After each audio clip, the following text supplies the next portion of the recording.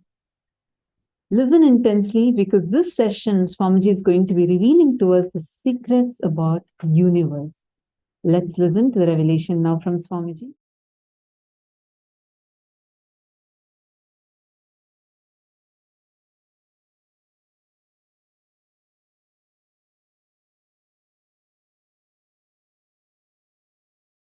Listen.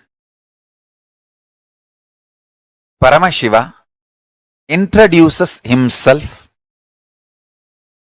as he is in Vedas and Agamas and Puranas.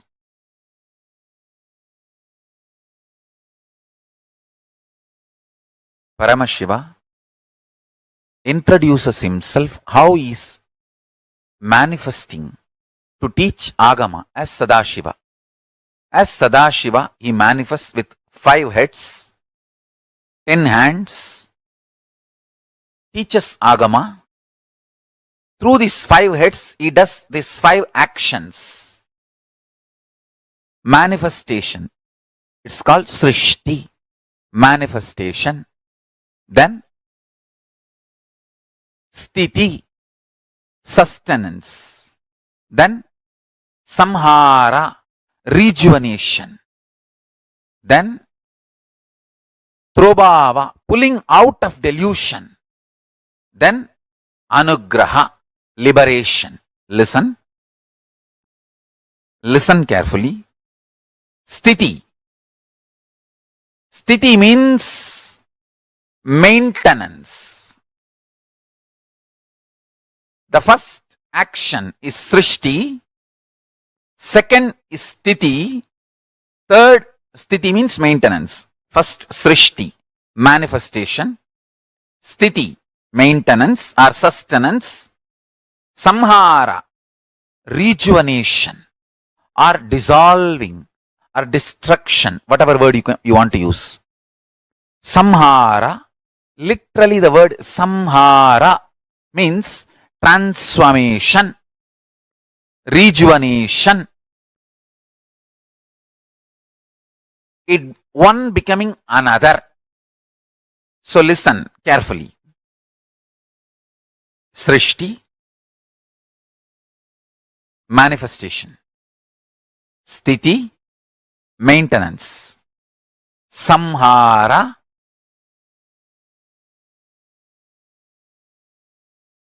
rejuvenation. Prabhava, pulling out of delusion. Anugraha, liberation. Understand, this is the universe. This is Prapancha. Universe word is too small. Whether universe or multiverse, all these words are too small. Prapancha is also too small. Paramashiva is the only word I can use because that is the ultimate word. No other word can be used even to describe Paramashiva. Understand? The Kailasa knowledge, Paramashiva Jnana, is principles.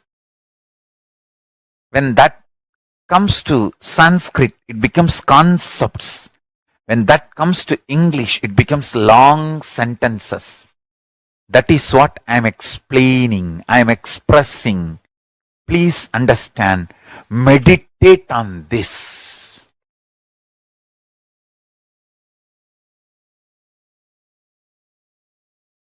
The space,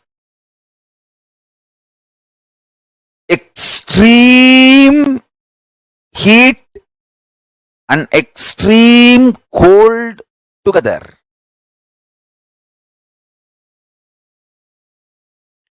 Like a source from where the idea of weather emerges. Where the matter becoming energy or the energy becoming matter. matter and antimatter nullifying each other and becoming energy, where all this happens just by will without any need for effort. Understand?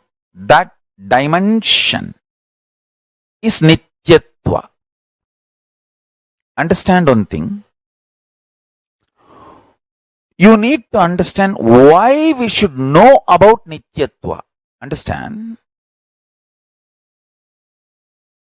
If you know about Nityatva, you will cognize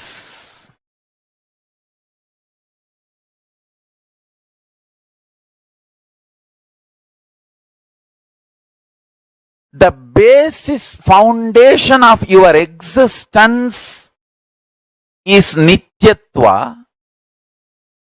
Anything you cognize as the foundation of your basis, that becomes your basis. Understand?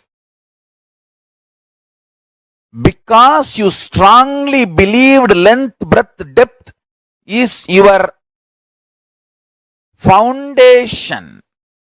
That is the fundamental principle on which you exist. You are pushed into this length, breadth, depth dimension. If you decide to cognize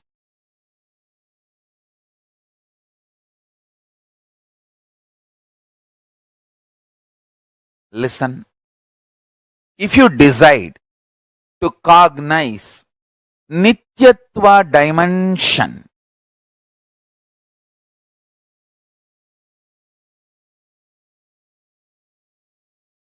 your inner space will be so beautifully attracted to that Nityatva dimension.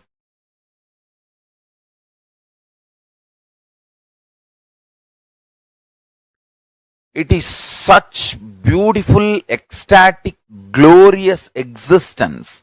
By knowing about it, you will be attracted to it. That is the beauty of it. Energy becoming matter, matter becoming energy. Anything becomes anything. Big Bang becoming black hole becoming Big Bang. Creation, maintenance and rejuvenation, all this happens in that Nityatva space just by will, without any effort. The effortless existence zone. To establish yourself in that effortless existence zone, you just need a simple cognition, understanding, conviction about that space existing in you. Like a length, depth, breadth, Nityatva is one of the dimension of the universe. Listen. Like a length, breadth, depth, time, space, Nityatva is one of the dimension of the universe. Sivaparamburulin Sitta Suddha Sugabodha Jnanasanam Nityatvam. சித்தாந்த சைவத்திலிருந்து இந்த statement சொல்றேன், நல்லா புரிஞ்சுக்குங்க. In Siddhanta Shaivism tradition, Saiva Siddhanta tradition, Nityatva is considered as the seat of Paramashiva.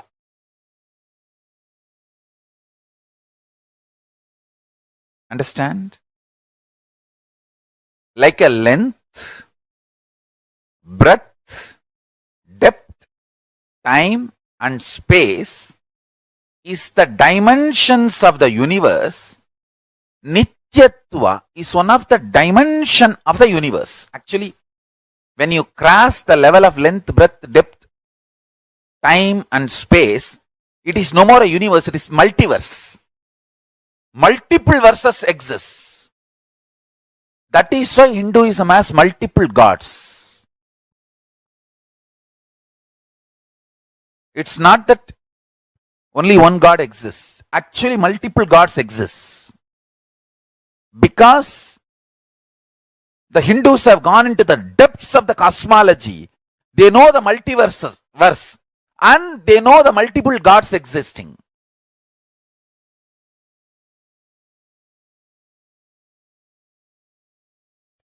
Many people who are working to understand the secrets of the universe try to raise a doubt. When there is so much matter generated during the Big Bang, why so much antimatter is not generated? The question is wrong. Please understand. Matter and antimatter is always in balance. If any one gets imbalanced, immediately the Big Bang or black hole has to happen to balance it. Understand? Overflowing matter, overflowing antimatter need to be in samana for maintenance, means sthiti. Please listen carefully. From the influence of the antimatter, matter manifesting is Big Bang. From the influence of the matter, antimatter manifesting is black hole. If there is a sustenance, life perception, matter and antimatter is balanced, enough and equal amount of antimatter also is produced when matter is produced. Antimatter means, listen carefully, Paramashiva clearly defines all the thought currents, emotions, patterns, which is there in all of us, which is responsible for our functioning, but which is not perceived as material, is antimatter. Listen. Which is there in all of us, patterns, emotions, thought currents, feelings, experiences, which is responsible for our functioning, our existence, which matters for our existence, but which is not perceived as material, is antimatter. Enough quantity of antimatter also is released along with matter. Person who understands antimatter matters for life starts making the cognitions related to antimatter. I tell you, how much you avoid poison, poisonous food, toxics in your system, that much you need to avoid toxic patterns and poisonous patterns. But unfortunately, you always recognize matter as existence and never recognize antimatter. You don't give the due right to the antimatter in your life and fail, land in accidents and collapse. If you cognize the higher reality about the antimatter, your life will be a powerful manifestation of completion, fulfillment, higher form of existence. Understand? The first powerful cognition you need to cognize, whatever you perceive as matter, existence of your life, equivalent amount you need to perceive, cognize the antimatter component of your life. Antimatter, avyakta, unmanifest, drives the matter. Antimatter is the energy source of the matter. The avyakta manifests as Vyakta, and Avyakta continues to be the driving force of the Vyakta.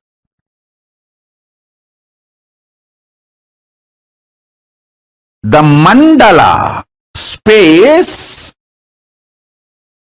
plane, which has a capacity to produce many planes, is called Brahma. The heads of that Brahma is being swallowed by the black hole. Understand? I am trying to give the description as closely as your logic can understand. Your logic can visualize. Brahma means space which can produce multiple spaces. Brahma is the energy which can manifest multiple energies. Like a sun is a star which can manifest many stars. Brahma is a zone, space, mandala, which can manifest many mandalas, zones, spaces, stars. That Brahma, his face is being swallowed by Kalabhairava, who manifests from the southern face, the Ahora face of Paramashiva. That is the beautiful story of Kalabhairava wearing the skulls of Brahma. Kalabhairava cuts the head of Brahma and wears as a garland. If you see all Kalabhairava deity, he will be wearing the skull garland. It's not ordinary human skull. It's a Kalabhairava's skull.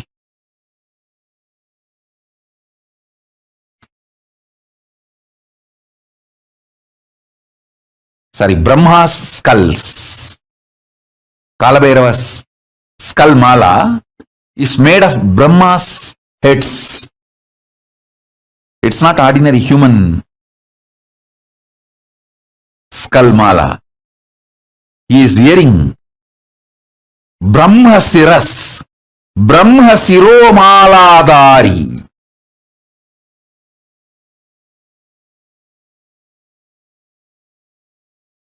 The Brahma's heads are worn as garland by Kalabhairava. Deeply listen. Paramashiva, his five-phase creation, sustenance, rejuvenation, putting in delusion, liberation. This five-phase, Srishti, Sthiti, Samhara, Tirobhava, Anugraha. In this five-phase, the Samhara, rejuvenation phase, from that manifests Kalabhairava, cosmic black hole that swallows Brahma's heads, Brahma Kapalas. Paramashiva, as Kalabhairava, wears the garland made of Brahma's skulls. What is the Brahma's skull, Brahma's head? The star which produces stars is Brahma's head. I'll narrate a story. Understand the truth behind the story.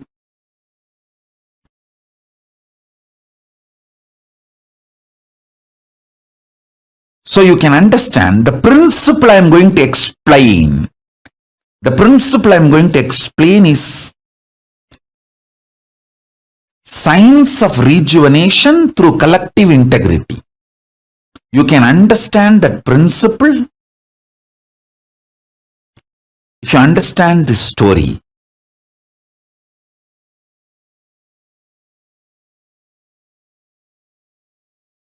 All of us know Paramashiva gave Sudarshana Chakra to Vishnu. O Parandama, forgive me. In any way, I portray you, create any misunderstanding knowingly or unknowingly. I'm just trying to narrate the story of Kailasa in the human language, which is very inadequate.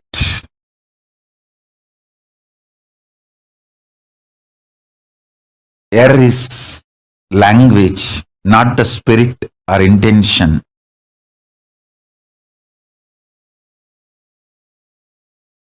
Listen to the story. I'm not showing Parandama, Mahavishnu, in any way lower. But when I am talking in the logic, in the language, which you all understand, it is always the comparison of higher, lower. So when I say Paramashiva gave Sudarshana Chakra to Vishnu, don't think Vishnu is some way lower. He is far more superior than you and me. So be very clear about that. So, all of us know that Vishnu did tapas towards Paramashiva, and Paramashiva gave Sudarshana Chakra for Vishnu to protect this creation. And once Daksha, the Brahma's son, did tapas towards Vishnu and got the boon, Vishnu should protect him forever. Vishnu also gave the boon. And unfortunately, Daksha messed up with Paramashiva directly in the issue of Sati, means his daughter, Daksha's daughter Sati. She wanted to be with Paramashiva, but Daksha had his own opinions and he is so highly opinionated due to his ego and arrogance, and he tried to fight with Paramashiva, and that stupid things were going on, and in his extreme attachment for his daughter, he started going against Paramashiva, but finally he went against his own daughter. That is the delusion and the blind spots. When you create a delusion and delusion-based anger and violence, it will not be directed only towards your enemy. It will be directed even towards the people whom you love, and finally it will direct itself towards you, and it's like a suicide. That is why the blind spot-centric arrogance, the delusion-based arrogance and violence is always not just murderous, it is suicidal. So this guy, Daksha, got into that mess. And again I wanted to tell you all, based on this story which I am narrating, don't try to underestimate Daksha also. He is surely far higher than you. So these are the stories from the different plane. So remember that and learn only the truth.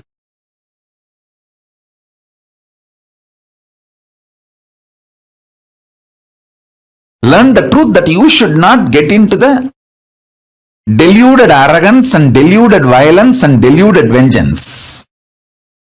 Learn the truth and don't try to judge Daksha. Anyhow,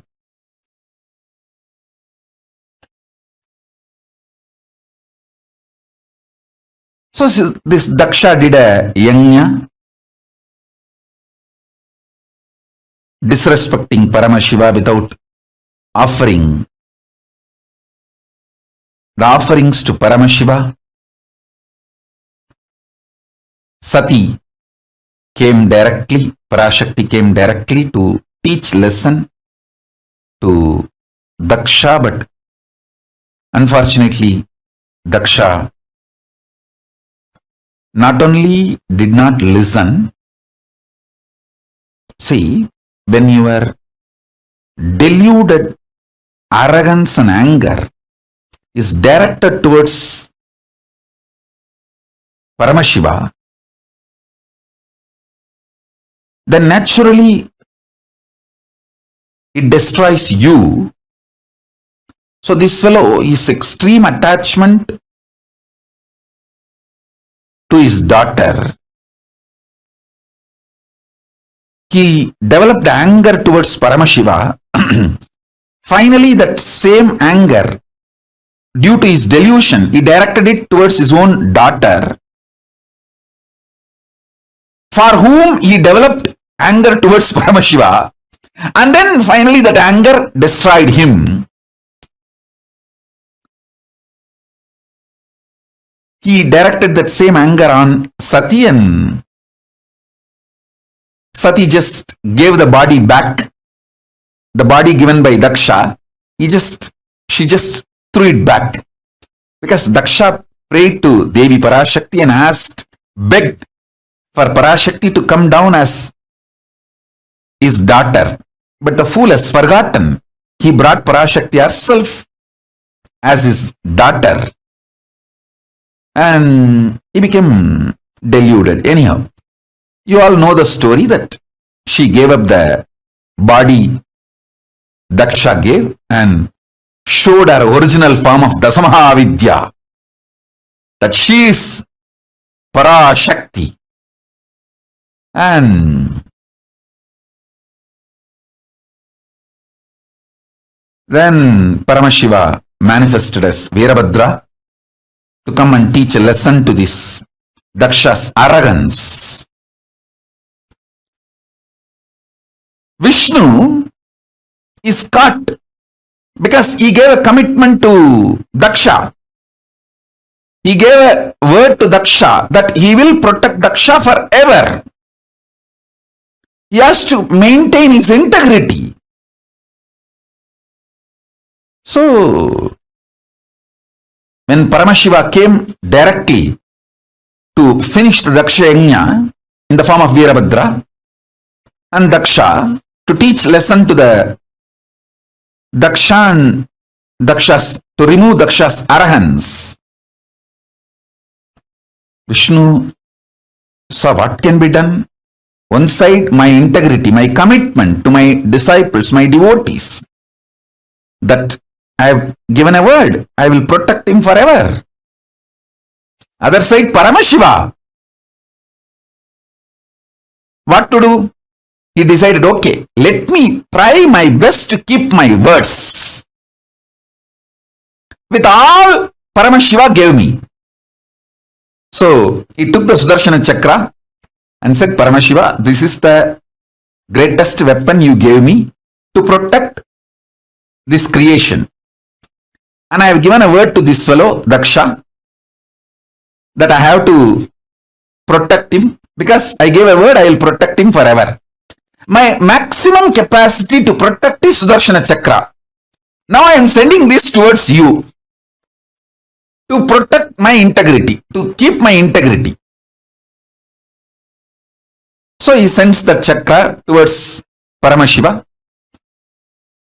Simply one of that Brahma Kapala, which Paramashiva was wearing, that Kapala just swallowed that Sudarshana Chakra. Like a murku. And if you know the Indian snack murku, how you grab the murku and smash in your mouth. Same way, one of the Brahma Kapala Paramashiva was wearing, it just grabbed that Sudarshana Chakra and bak over. And kept it under his teeth. And then Vishnu looked at Daksha and said, see, my maximum capacity is my Sudarshana Chakra. I have sent that. So I have tried everything possible by me to keep my words, to protect you. Now, nothing more can be done, and he returned to Vaikuntha. He went back to Vaikuntha, and of course you all know the story that Veerabhadra came and cut the head of Daksha to teach lesson and remove his arrogance. Then Daksha's wife comes and cries to Mahadeva and prays to Mahadeva, and Mahadeva says, I am not against him, I am only against his arrogance. So he is not my enemy. Only the part of his arrogance is need to be removed. The arrogance need to be taught a lesson. So he removes the cancer and gives him back a different head, a goat head, and gives life to Daksha.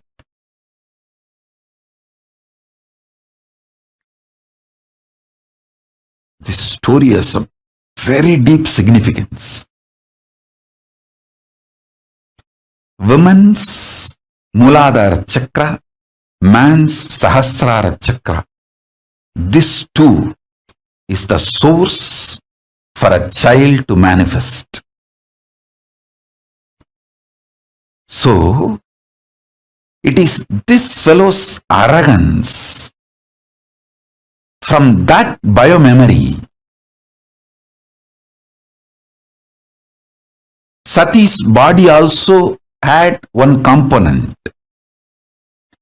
That is the reason Sati gave up that very body. So naturally, if his head is punished, that is enough. He doesn't need to lose life. You all need to know, life is prior to body and it will continue to exist even after body.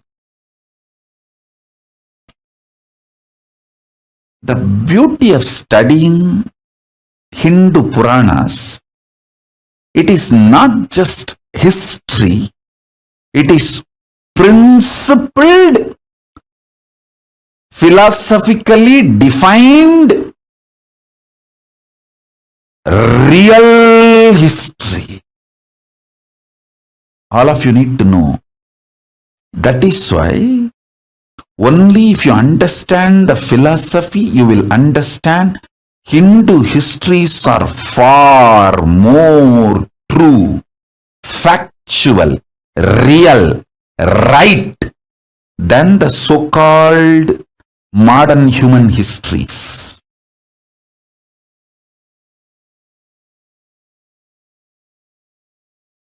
So-called modern human histories.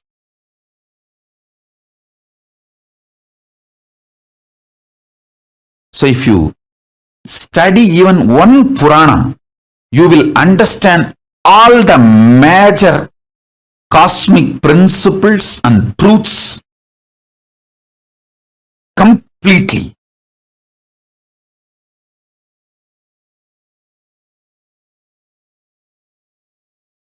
It's a very powerful revelation, very powerful truth.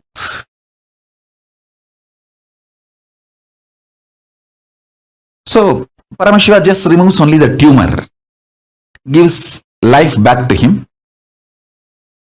with a goat head, and the story goes. All this is okay, but in this whole drama, Vishnu lost chakra, his Sudarshana chakra. Now, how he will protect the world? He has to protect the world, his devotees. There are so many things need to be done, which is dependent on his Sudarshana chakra. Then he prays to Paramashiva, starts meditating again, doing tapas. Mahadeva, please give that Sudarshana chakra back. I have to maintain this universe. I have to protect this universe as per your order. Because you ordained me to protect this universe. In this, I got into the mess by giving a commitment to Daksha. I never imagined this fool will go against you and create a mess for me also. It is extremely stupid.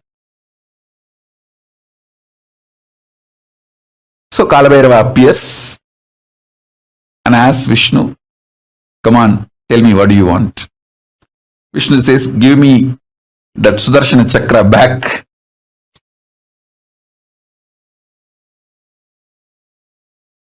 And Mahadeva just looked on the skull garlands he was wearing. Hey, where is that Sudarshana Chakra? Who is having?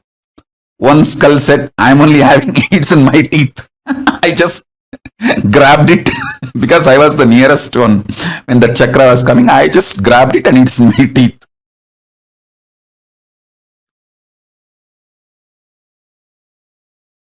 And Mahadeva says, hey, give it back to him. That Brahmakapala said, Mahadeva, I am ready to give now because I always obey your order. Immediately I will give it back. But I want him to do completion. How dare he sends his Sudarshana Chakra towards you?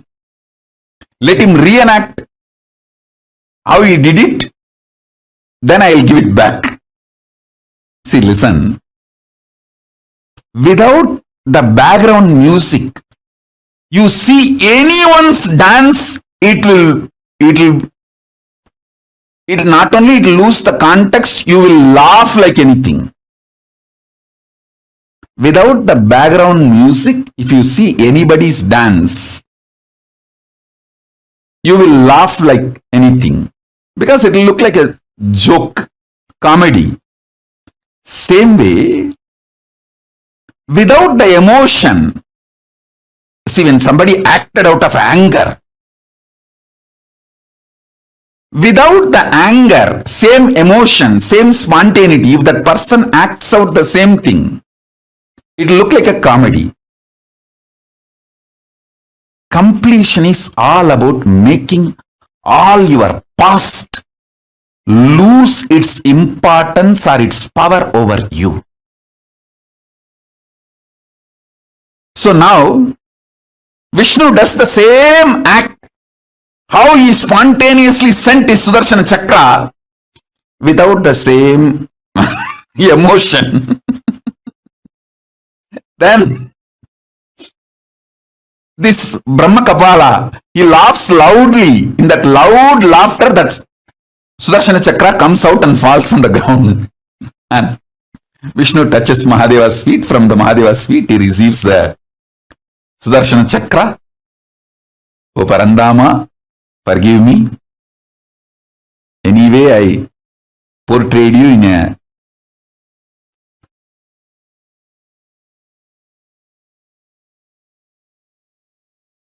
dim light.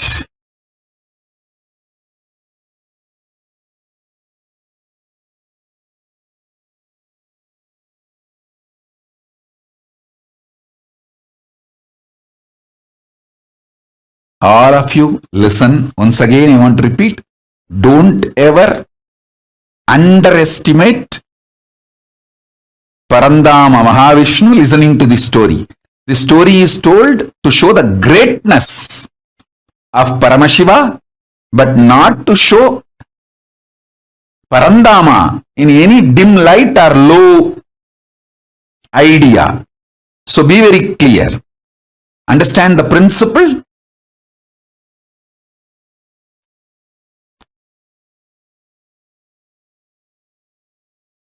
Don't try to have low idea even about Daksha. So these cosmic stories, just understand the principle I am trying to convey. Don't try to do your own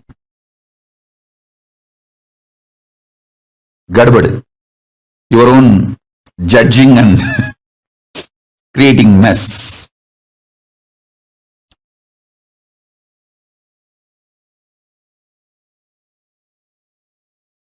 in Sati's whole existence, the deep devotion of mother, but the arrogance of the father, both got into her system.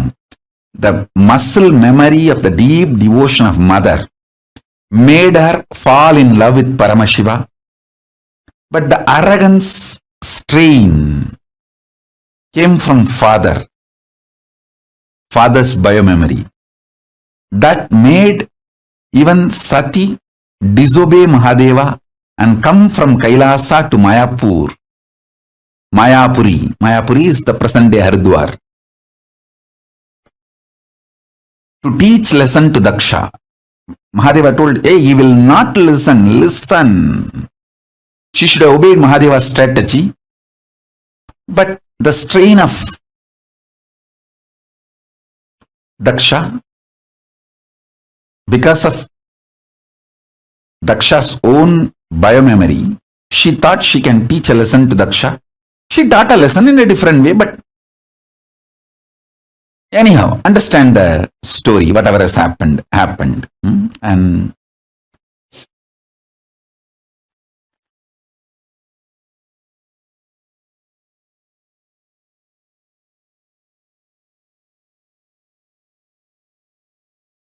the multiple important truths you need to understand.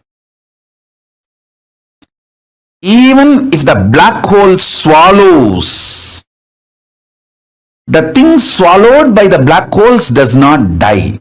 It continues to exist in a different plane. For example, if the Brahma's head is cut off, it is supposed to be dead. That's why the world calls it as a skull. But that skull is not dead. It is so powerful even to swallow the Vishnu chakra, Sudarshana chakra, like a muruk snack. So listen carefully.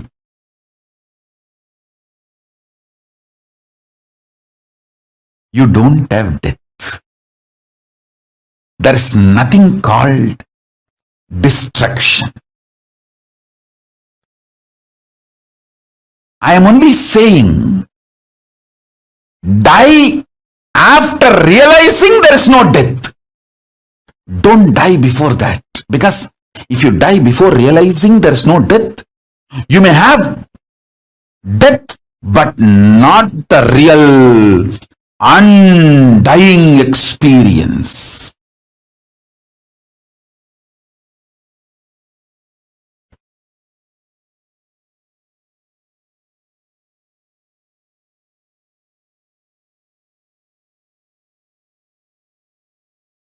Listen carefully.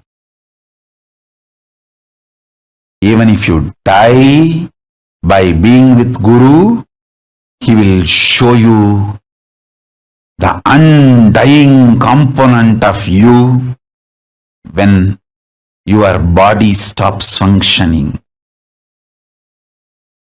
Even your death will be liberation. If you die without Guru, you may have death, but not the liberation or realization of undying during the death. You will be just born again and again. See the first level truth, which I told, that's the description of the scene where the face of Aghora, of Paramashiva, manifests Mahakalavhairava, and like black holes swallowing the big bangs, Brahma's heads, Kalabhairava swallowing the Brahma Kapalas and making garland of Brahma's skulls for him. Understand, that is the most beautiful Dhyana sloka in English for Mahakalavhairava. you have some photos released by NASA, how the black holes swallow the big bangs, just see exactly that indescribable way Mahakala Bhairava with the Brahma Kapala Malas, the skull garland of Brahma Kapalas, the multiple big bangs swallowed by the large black hole. But the big bangs are not dead. They are all there as garland, alive and more powerful, even to swallow Vishnu's chakra, Sudarshana chakra. See, Brahma is son of Vishnu. The sun's head, because it is owned by Paramashiva, is capable of even swallowing the father's weapon like a snack and keep it inside his teeth.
Swamiji so beautifully has described to us the happening of Lingodbhava in such the whole story, I mean the Chakradana Swarupa Murti form story, in such a beautiful manner.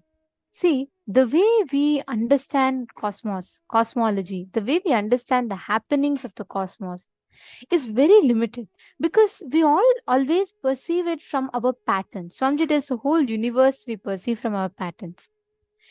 Whenever you try to understand the universe, the Brahmanda, two things. One, Brahmanda, the macrocosm, is a reflection of the Pindanda, the microcosm.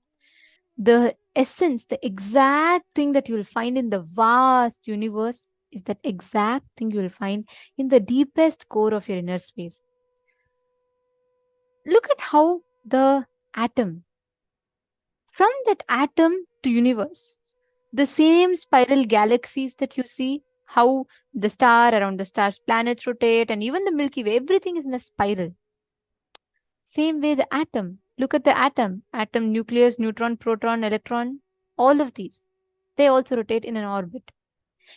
The vast, the biggest of things that you can observe and notice, minutest of things that you can observe and notice, both of them are existing in the same principle. Their life source, the way they function, is in the same principle as we see the microcosm function. Because ultimately the universe, the Brahmanda, the macrocosm is very tightly knit, connected to the Pindanda, to the microcosm, in you, in me, in all of us. The Big Bang is birth, the black hole is death, destruction. The V hole is the Vishnu energy of sustenance, the life between the birth and death. You would have never heard. Have any of you heard this V hole, hole, and V hole, gray hole, and hole? We mostly only know about black hole, okay? But this, this gray hole, V hole, and the hole, the way we understand, the way we see universe versus the way we see universe through Swamiji's eyes is so different. It is so beautiful the way Swamiji explains how the whole vast universe is tightly connected, knit in our inner space. Understand what you see as the Brahmanda, they reflect one principle of the Pindanda, the microcosm. When we say the Big Bang, the creation, the universe started with a Big Bang. That creation is the birth aspect. When we talk about black hole is the destruction, everything gets sucked into the black hole. We talk that aspect is the death aspect. Next is V hole. V hole is the Vishnu energy of sustenance. This is between the Big Bang, after the Big Bang, and before the black hole. This area is the V hole. If you want to postpone black hole happening in your life, start celebrating more and more. You will have access to the dimensions and realms of the cosmos and consciousness. For you to experience the higher dimensions, you just need to start being excited about life. You need to start celebrating life.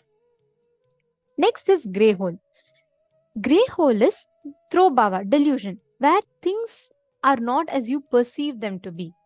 Like, for example, we think the whole world until a few hundred years back, most of the Western society, whoever did not have access to the Hindu scriptures, they all believed that the whole world is only the thing that exists. There's nothing. If you go outside of the universe, if you go outside of the world, there's nothing. Like, that whole existence was not even thought about. But that is what is gray hole, because even what is there, you not perceiving it, you not perceiving things as they are, that represents the throwbhava. Next is whole, WHOLE, the whole that we see.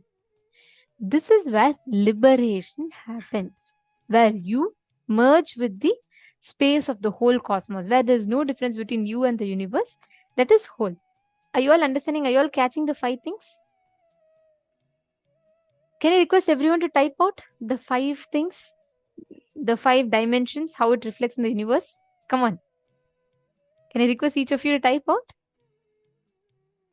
What is the Big Bangs, black holes? Can I request every one of you to type it out? Type out what you understood, names and the definitions of it. Listen very carefully. I'll repeat it once more for you all. Big Bang, creation. Black hole, destruction. V hole is sustenance. That's a Vishnu energy, V hole. Next, gray hole is delusion, keeping everything in delusion. Whole is liberation, where you merge with the whole. So all these 5, the macrocosm represents the principles of the microcosm. Now, can I request each of you to type? What are the 5 things, the 5 aspects? Come on.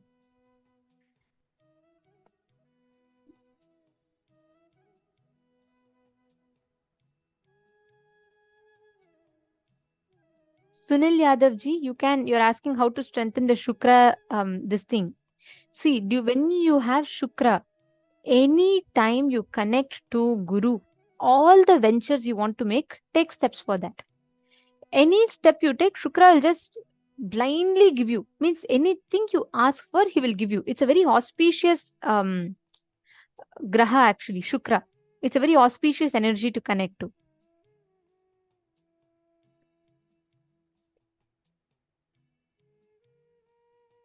Yes. Now, can I request everyone to type up? Come on. All the male bodies, Pavanaya, Mahabalaya, Srinitya Digambaranandaya, Nithyanandam. Can I request everyone to type out the 5 things? What constitutes of the macrocosm and how it reflects in the microcosm? Okay. I see Shane Denizaya has posted. So, Big Bang is creation and Big Bang, V hole, black hole, gray hole, hole. Great. Come on, all the others. Sri Krishna Priyan, Sri Krishna Priyanaya, Teiki Zhang, Everardo. Can I request all of you to post the 5 aspects that you see in the macrocosm?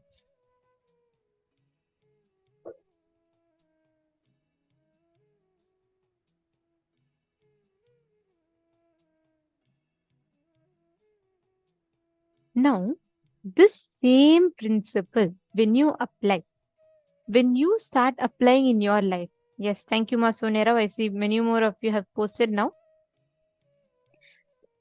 It's not B whole, Ma Virupaksha. It is V whole, the letter V. Vishnu, V as in Vishnu, V whole. I'll project it for you all once so you all can see it.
Write down. So here is what I was explaining to you all about the 5 points which Swamiji mentioned. One is Big Bang, which is creation, black hole, which is destruction, V hole, which is sustenance, gray hole, delusion, WHOLE, hole, which is liberation, you merging with the source. Can I request every one of you to please type this? It's very important that we understand. Can I request each of you to please type out this in the chat, the 5 aspects.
Okay. Can I see now each of you have posted? Thank you. And the whole, yes, WHOLE. That's the last, that's the liberation phase. I'll show that as well for you all. Come on, I don't see everyone still typing. Can I request all the participants to please type and post? Understand, every single cognition that we are learning today is directly going to help you cognize. There's amazing revelations on Hindu cosmology and everything Swamiji has revealed.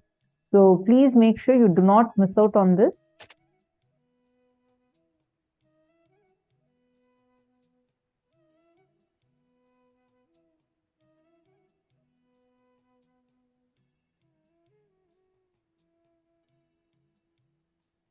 Yes. Now, see, one of the most important aspects. Knowing, if you know the Pindanda, you will know the Brahmanda.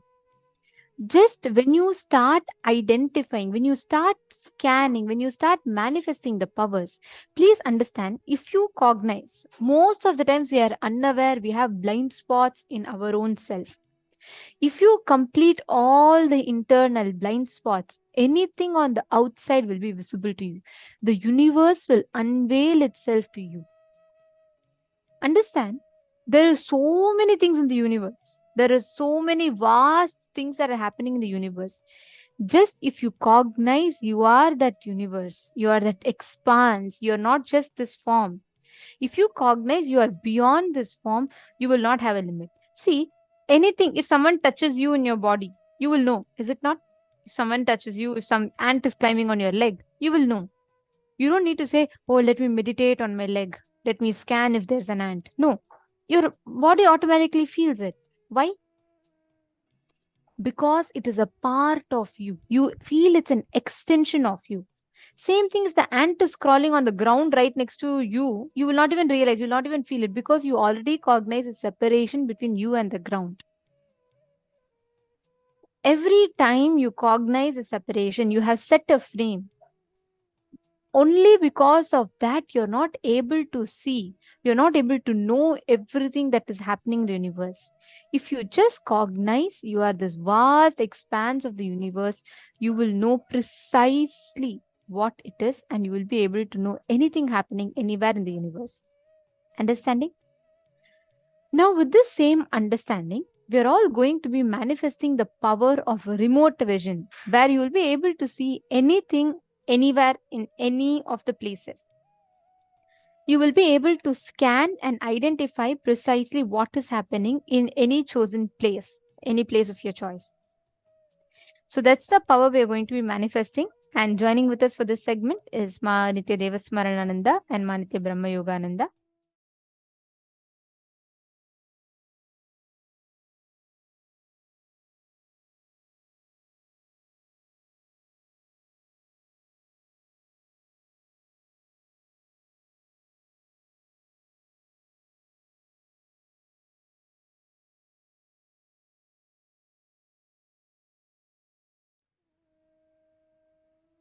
Yes, Nithyanandam everyone. So now we are going to be entering into the power manifestation. So with this same context, that all of us, every single one of us, are part of the vast universe. Whatever is in our body, whatever microcosmos, the pindanda which we have inside us, is the same Brahmanda which is all around us, which is the whole universe. And just by removing your blind spot, just by all of us removing our blind spots and incompletions, we'll be able to connect to the whole universe. And just how you are able to feel what is on your hand, you're able to move your hand and just do everything as per your wish with your hand. You can do it with anything in the universe.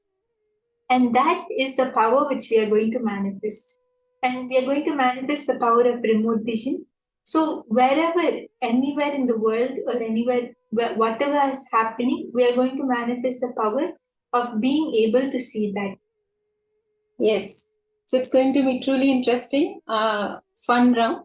So Brahma Yoga is going to hold one object for all of you, and you are going to scan what is that object. Just remember the powerful cognition we just learned now. Everything is an extension of us. We are in oneness with the whole, right? So we will hold that powerful cognition and go into the power manifestation. So I request all the participants to just hold this one cognition inside you that yes, I am one with the universe, with the cosmos, with Brahmanda. And I can just how I can move any part of my body, just how I'm so connected to the Pindanda. In the same way, I'm connected to the Brahmanda. And you'll see that when you just hold this cognition and connect to Swamiji, you'll be able to see anything and everything which is one with the universe and you are part of the whole universe. See, many of you have posted of your understanding from the internalization exercise, which is very nice. And Swamiji also very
yes.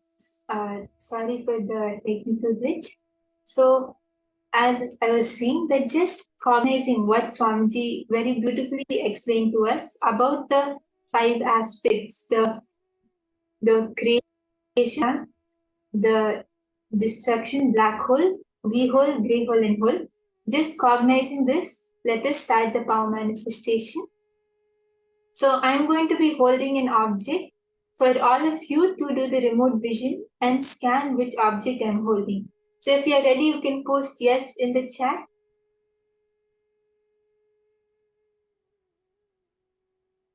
And if all of you have Ashta, do not miss to apply it. Please quickly apply it on your third eye. Let's all remember to sit straight with your head, neck, and spine in straight line. These are the basic must-dos when we are manifesting the powers. And remember to chant Mahavakya. Yes, so Ma Yoga chant, Ma Parameshwari, Ma Lavital, all of you are ready? That's great. Ma Isabella, are you ready? Ma Nitya Prasada, Ma Indira.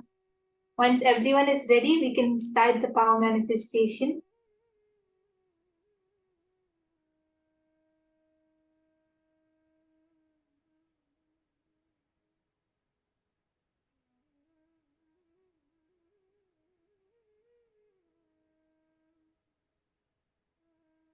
Yes. So I request all of you just hold this cognition, which we just learned now, that you are one with the creation. You are one with the whole Brahmanda, and you can manifest anything and everything you want, just like Paramashiva. Okay. So now I'm holding an object. I request all the participants connect to Swamiji and chant the Mahavakya. Just declare that yes, I am one with the universe. I am the Brahmanda, the whole universe. And I just like how I have full control over my body, I'm one with my body. In the same way, I'm one with the whole universe. Just hold this cognition and connect to Swamiji. You'll clearly be able to see what I'm holding in my hand.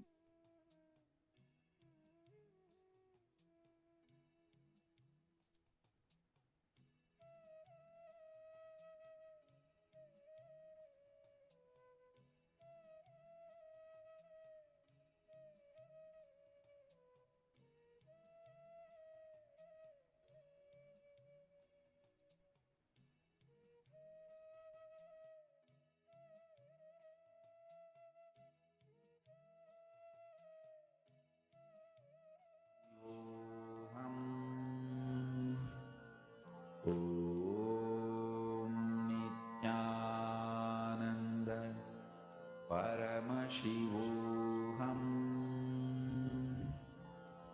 Om Nithyananda Paramashivoham. Om Nithyananda Paramashivoham. Om Nithyananda Paramashivoham. Om Nithyananda Paramashivoham. Om Nithyananda Paramashivoham. Om Nithyananda So you can see more participants are also ready. Paramashivoham. Ma Chante, Ma Donna, Ma Jessica, all of you have said yes, that's great. Sunil Yadav Bhaiya, Shri Krishna Priya, all of you are ready. So I request everyone to continue chanting the Mahavakya. Just connect to Swamiji and look through your third eye and see what object am I holding in my hand. And please do not filter. Whatever is coming in your third eye, just write it down. Please share in your chat. But do not judge, do not filter.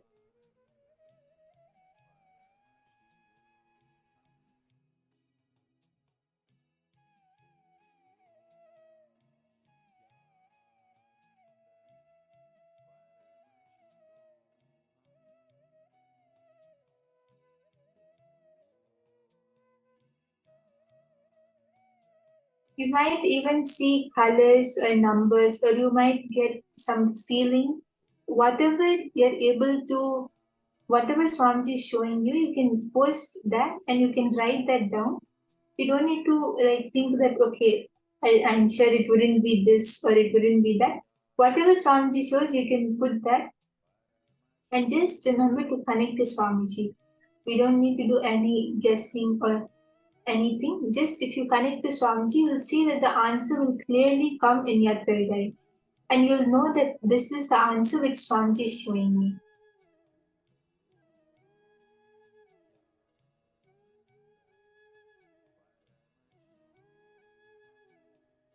Yes, I request all of you, as you are seeing, please keep posting in the chat.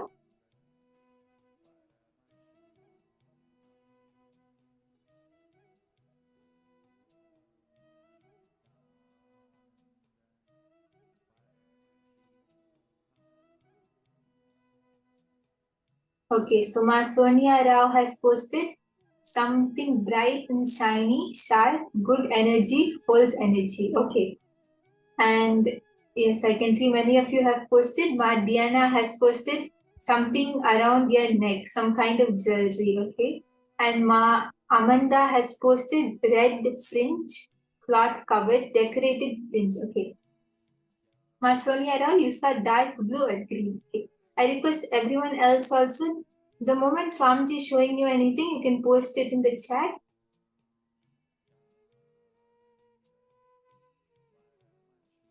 Okay, Ma Agama Priya saw a fabric metal, golden. Okay. Ma Parameshwari is seeing Sri Yantra and Atmalinga. Ma Donna saw a copper cup, a necklace, and brown color. Okay. Yes, so Ma Isabella, were you able to see anything? Ma Shalmeni, whatever you're able to see, you can post it in the chat.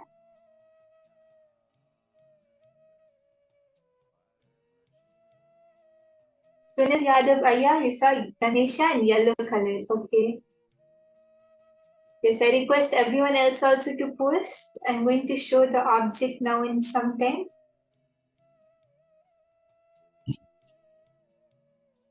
Mananda Yoga saw a beetle leaf green color.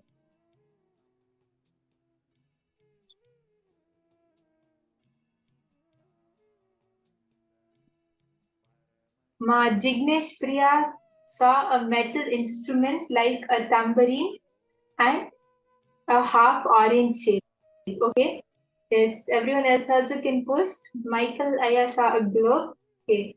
Yes. If anyone else is seeing anything, you can post it in the chat.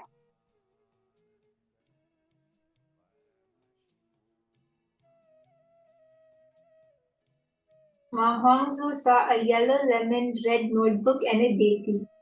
Okay, that's great. Yes, so anyone else is there? Ma Isabella, you saw a leaf. Okay. Yes, so I'm going to show the object now.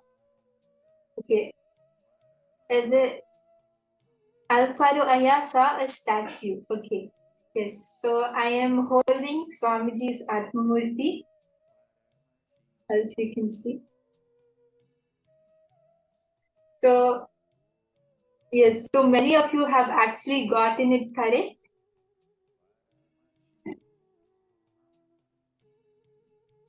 Dennis Aya, sorry.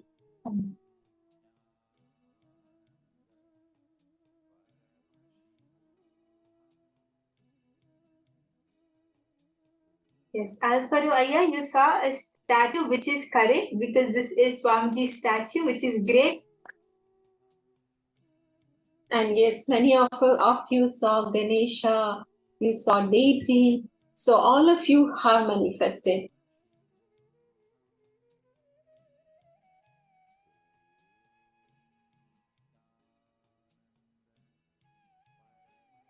Madonna, you saw brown color and you saw copper, which is correct because this Atmamurti of Swamiji is brown and copper. So that's great. And many of you saw something, one participant also saw something which holds energy, which is also 100% accurate because this is Swamiji's Atmamurti which holds energy. So that was great. Now I'm going to hold another object. Even if anyone feels that, oh, I'm still yet to manifest, just connect to Swamiji more intensely and unclutch from everything. Unclutch from the thought that you have to manifest also. Just feel the oneness with the whole universe. You'll see that you'll be able to get this, you'll be able to get the object this time. And I have one quick question here. How many of you actually thought Swamiji but did not write in the chat? Swamiji's name or image actually appeared, but you said, I don't think so. I'm sure many of us would be there, right? So, yes, I already see some answers in the chat. So please remember, now when we are going to manifest and going to go in the second round, please write down immediately whatever Swamiji is showing, okay? Yes, Daniel Aya, you manifested 60%. That's great. Now you manifest 100%, okay? Yes. So I request everyone to chant the Mahavakya and connect to Swamiji.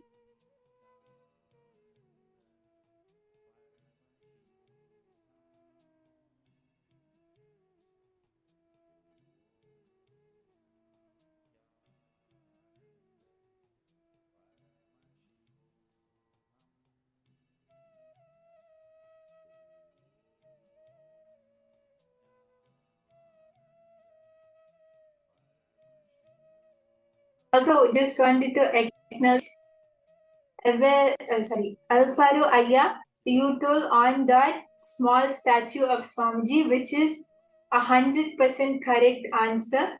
That is amazing. That is great. So all of us can see how the manifestation is already happening. That is great, Aya. Now just connect to Swamiji and you'll see that you'll be just hold the same space in which you manifested when you got this round correct.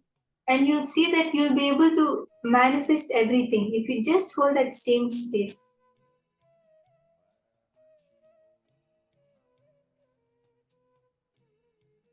Okay, let's all sit straight and chant Mahavakya. Please connect to Swamiji, cognize that I am in oneness with the whole, and please see through your third eye. Swamiji will show you the object Mahabrahma Yoga is holding now. And I can also see many of you are very sincerely sitting and doing which is so nice to see. Just if you connect to Swamiji, you'll be able to manifest it.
Yes. And Ma Saroja Praksh, you saw a Murti and thought Ganesha.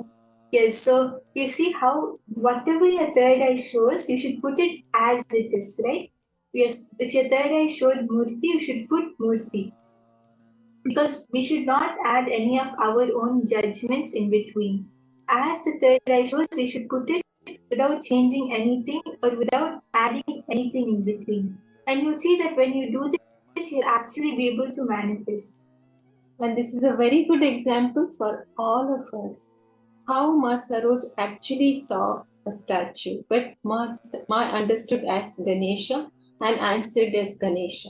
So let us not make our own interpretations. Whatever is revealed in the third eye, let's write that down as it is.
Yes, as all of you are starting to manifest, you can even post on the chat.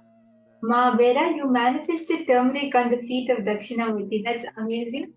You see how when the energy is so high, materialization is something which happens the moment the energy rises. So that's great, Ma Vera. You're starting to, your space shift is happening. So you just sit and connect to Swamiji. You'll even be able to see the object which I'm holding now.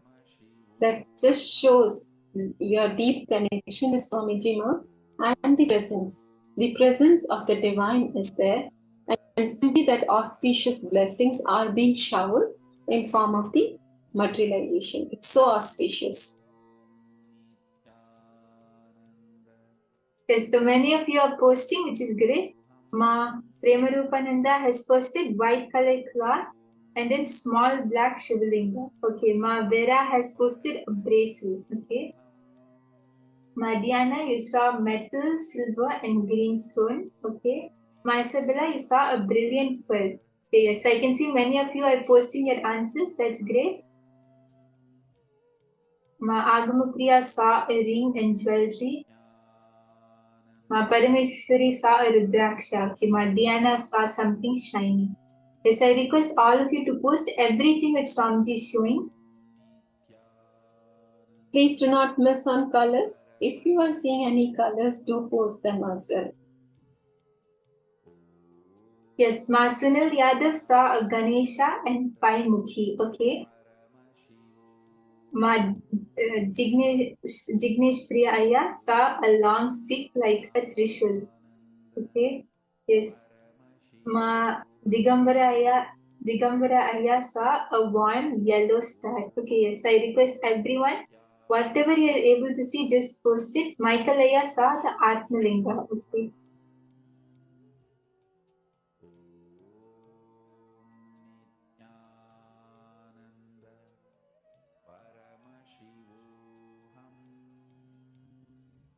Yes, Ma Ilka saw a Brazil and Ma Lavita saw fire. Okay, yes, that's great.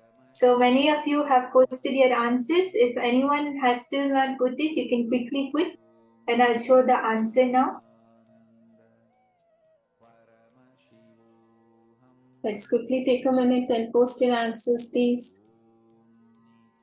Shane Aya, what were you able to see? You can post whatever Swamiji showed you. If you saw any color or object.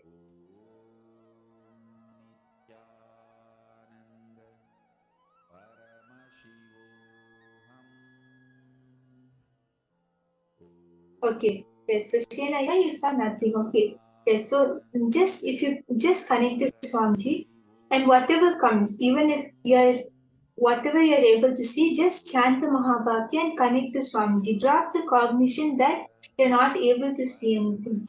Just chant the Mahabhagya. You will see Swamiji will show you clearly in your third eye, you'll be able to see the answer.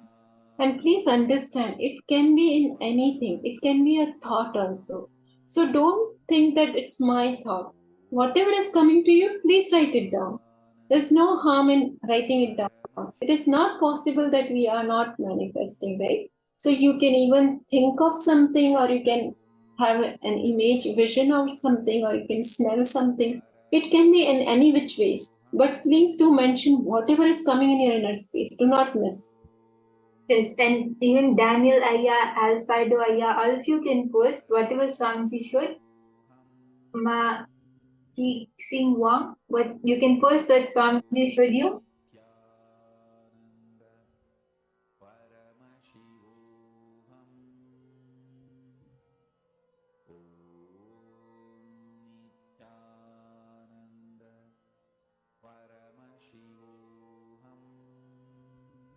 Okay, so the answer is green color paper apple. So all of you can see this is a green color paper apple. So please have a look.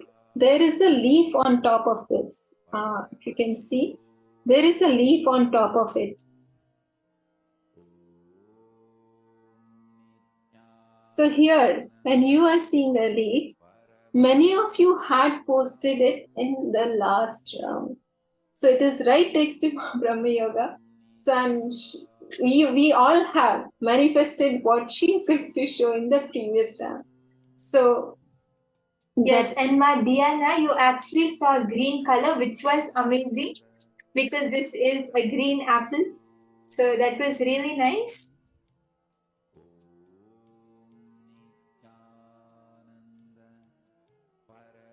And Ma Paramashakti, you also saw a leaf, which was nice. So many of you manifested, which is really nice to see. So if any one of you saw the colors green or yellow, all of you have manifested.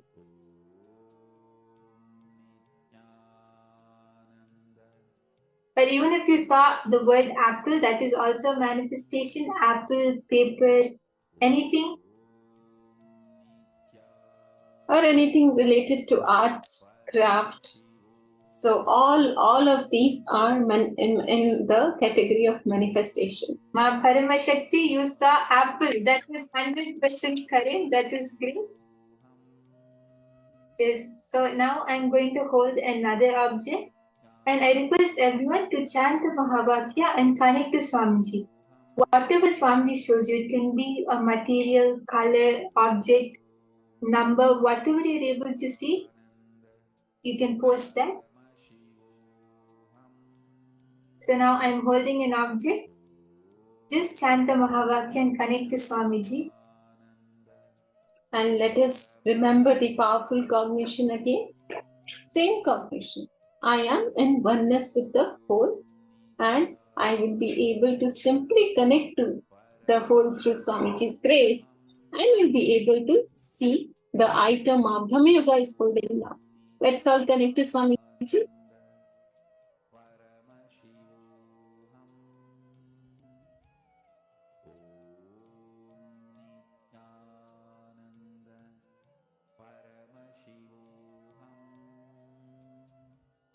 Yes, so Alfredo Aya, you saw green color, which is great.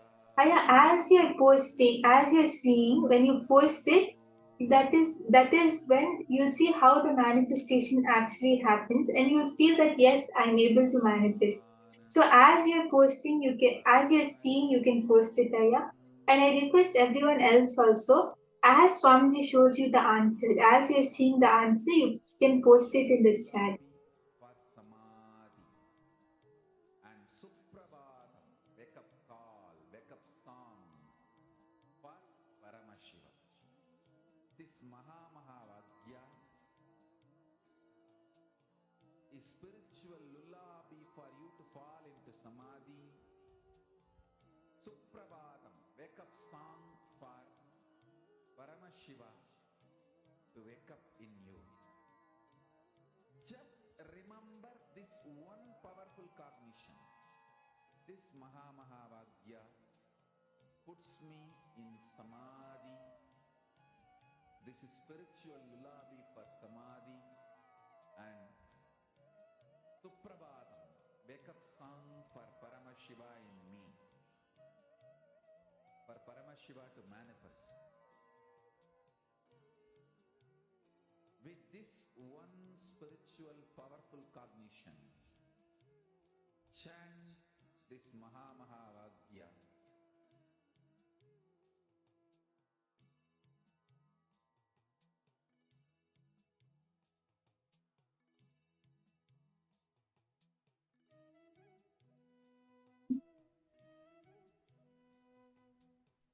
Yes, I request all the participants to post whatever Swamiji is showing you.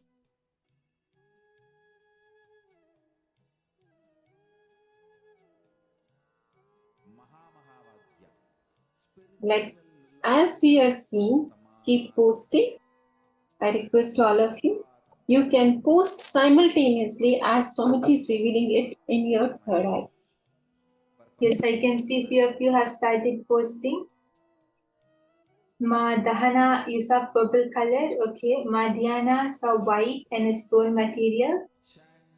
Ma Parameshwari saw a trombone. Okay, yes. I request everyone to post whatever Swamiji is showing. Ma Jean saw red. And Ma Hongsu saw a metal yantra. Okay. Yes. Ma Isabella, Ma Sharmini, what you can post whatever Swamiji showed you. Ma Alexandra, were you able to see anything? Ma Virupaksha, Ma Chunyu. Yes, Ma Parameshwari saw silver. Okay.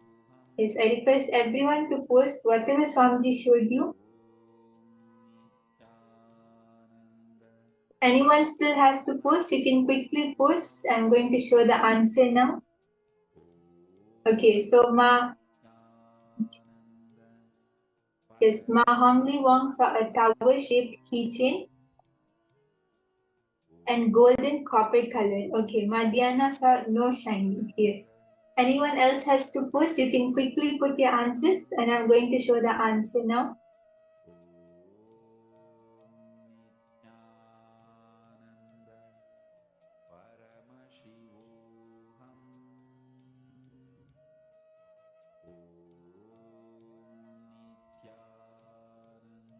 Yes, so the answer for this round is a pen drive. This is a pen drive of Swamiji. So, yes. So that was really nice. It was a really fun manifestation. And many of you manifested, which was really nice, and we really enjoyed it. So now we are going to be learning from Swamiji about erasing the malefic effects of planets.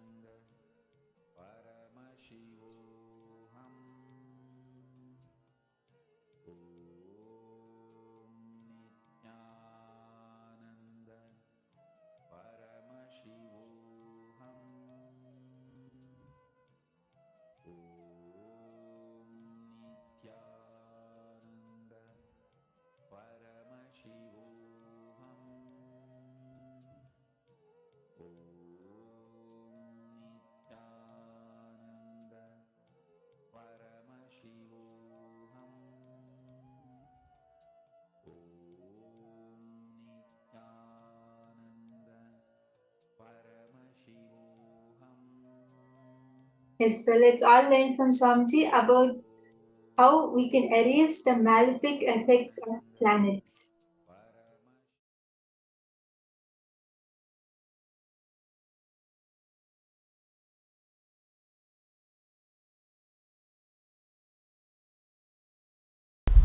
Once the powerful cognition starts manifesting and power starts manifesting, now after that it's all about your creativity.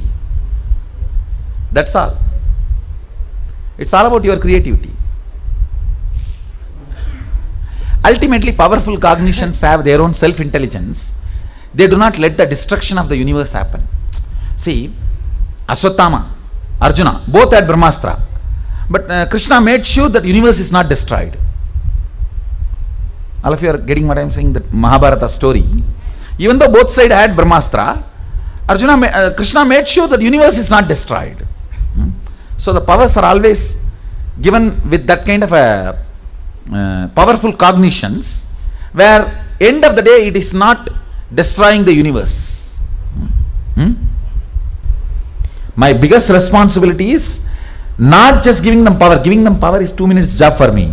Giving them responsibility and powerful cognition. That is where 80% of my time goes.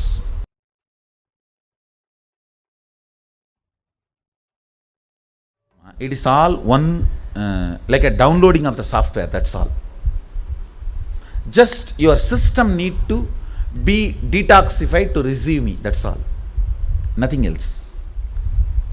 Increasing the depth of your cognitions, the cognitions with which you are playing and operating, thinking, increasing the depths of that cognition in every level of your personal life, thinking, business. For all your business problems also try to find solution from this powerful cognition itself. Then you will see you manifest powers intensely. Do not think these powerful cognitions are spiritual and your business and relationship problems need to be dealt with some other principle. No.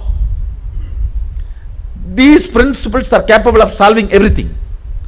Start dealing with everything with these principles, you will manifest powers, because they will occupy much of your inner space.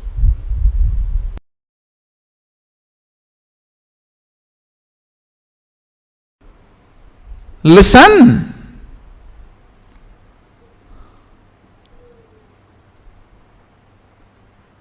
Listen to this fundamental truth.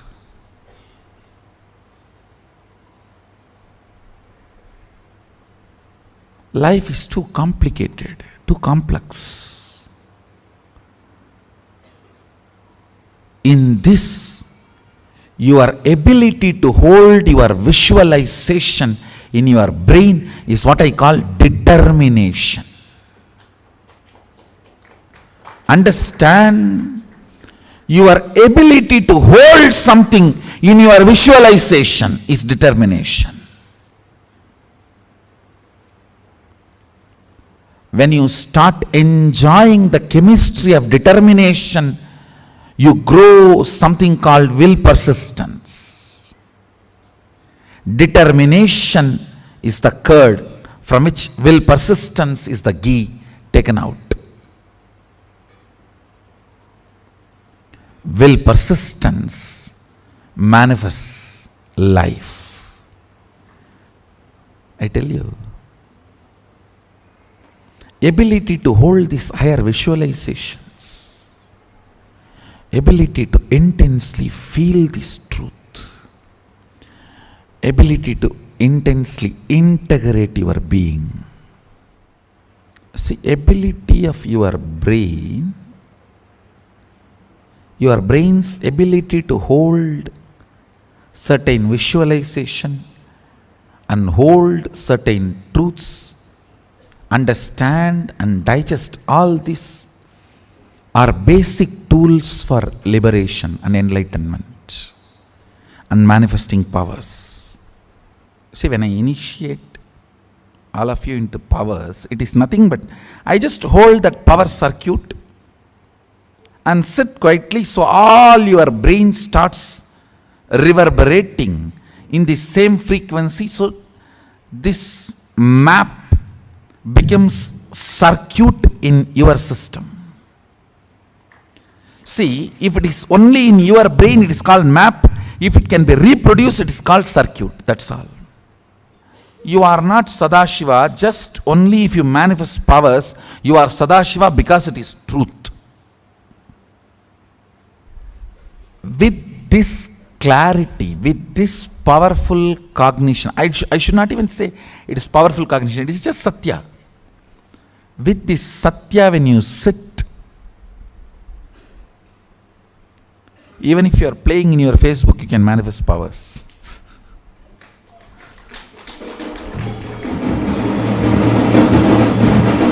Because even when you are playing in your Facebook, you are Sadashiva. You are Sadashiva not because you remember and meditate, you are Sadashiva.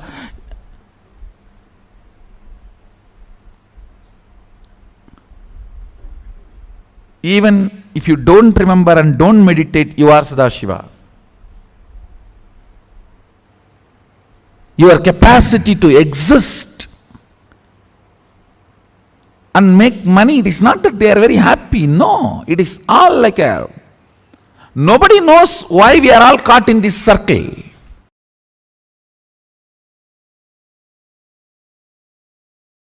First of all, you need to consciously spend time in listening and internalizing to come to the conclusion.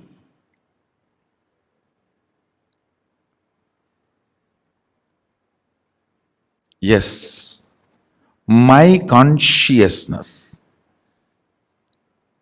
is alive only because of super consciousness. It is alive because it is extension of the super consciousness. If not, it cannot be alive.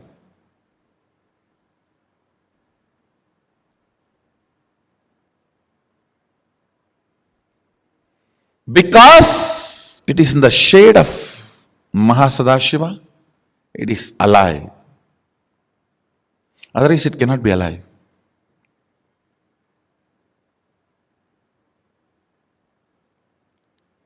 Once you come to that conscious conclusion and decision, then based on that powerful cognition, you start manifesting powers. When you try to manifest powers, if you manifest, great. If you are not, that should not shake your conscious conclusion. You should only stand with the conscious conclusion, and all the ups and downs you are going through while holding on to that conclusion and proceeding with your life with one attitude of Tyaga. With Sadashiva, only one attitude works: prayer.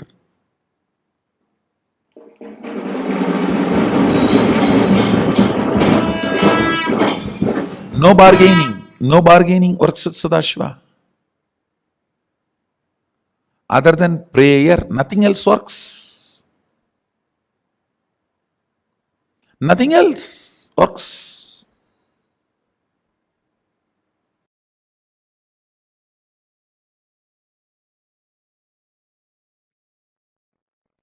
I'll reveal some of the Uttamottama, best instructions. First thing he said, manifest powerful cognitions and intensely do dharana, dhyana, samadhi on it. When I say powerful cognitions, like I am consciousness is powerful cognition. I am body is powerless cognition. I am body also is powerful cognition. Understand, I am giving the examples. I am body is powerless cognition. I am body also is powerful cognition. I am consciousness is powerful cognition.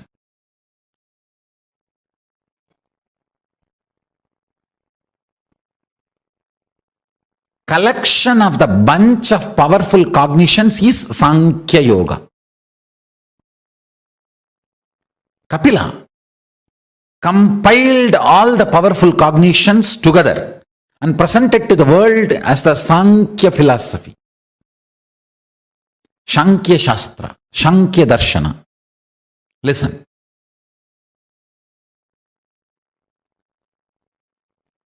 If you start manifesting powerful cognitions with the intense dharana, dhyana, samadhi,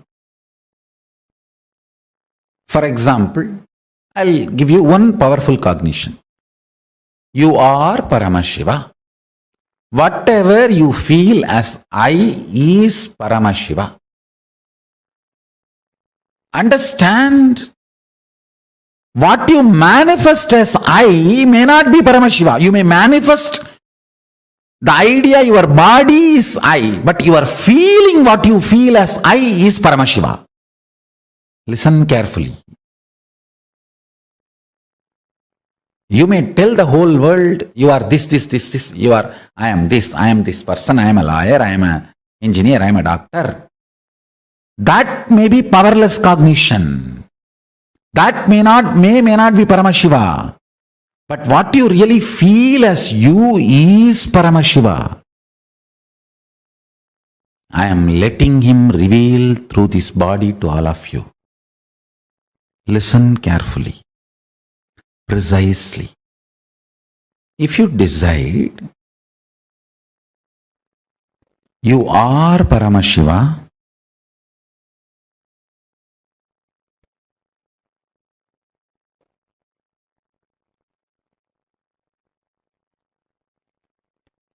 inhale and exhale with that powerful cognition you are Paramashiva. That is pranayama. Let your whole inner space be withdrawn into this one cognition you are Paramashiva. That is pratyahara. Let your whole inner space flow with this one truth, powerful cognition. You are Paramashiva. That is dharana. Let your whole inner space be centered. Feel full that you are Paramashiva. That is dhyana. Let your whole inner space be absorbed and dissolved into the powerful cognition you are Paramashiva. That is samadhi. Whenever you do a samyama on powerful cognition, and powerful cognition manifests, you manifest the state, space, powers and being of Paramashiva. Whenever you manifest any powerful cognitions revealed by Paramashiva, compiled by Kapila, and be humble to the grahas. Grahas support you, protect you, liberate you from any malefic, evil, negative effects. Listen carefully. I am revealing the whole science. There are multiple powerful cognitions. Whenever you do samyama on any of the powerful cognition and manifest that powerful cognition as powers and be humble to the grahas, means being humble to the grahas is what I call doing graha puja. Navagraha dosha santi nivarana pujas. Understand? That is the way you convey to them you are humble. Just because you are manifesting powers, powerful cognitions, you are not arrogant, you are humble. Understand? Be humble to brahmanas. Be humble to animals. Be humble to grahas. Humbleness makes the grahas decide not to humiliate you. If you are humble, they will never humiliate you. I am so happy Paramashiva is just manifesting precisely and revealing, putting everything in the words in a precise way all of you can understand. I feel job satisfaction. Listen, many times people ask me, Swamiji, if you do samyama, if we do samyama, what we manifest will be siddhis. Patanjali also says Vibhudipada. He gives multiple powerful cognitions and asks us to do samyama, and then this siddhis powers will manifest. And what's the difference between those siddhis and what Swamiji teaches us Shakti? What's the difference? Please understand, the system Paramashiva is sharing with you all through this body, through me.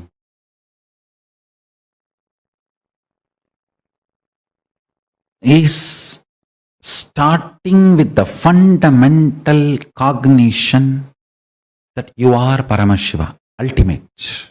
Normally, when you practice the Patanjali system, your unmanifest decides you are a man and you have to move towards God.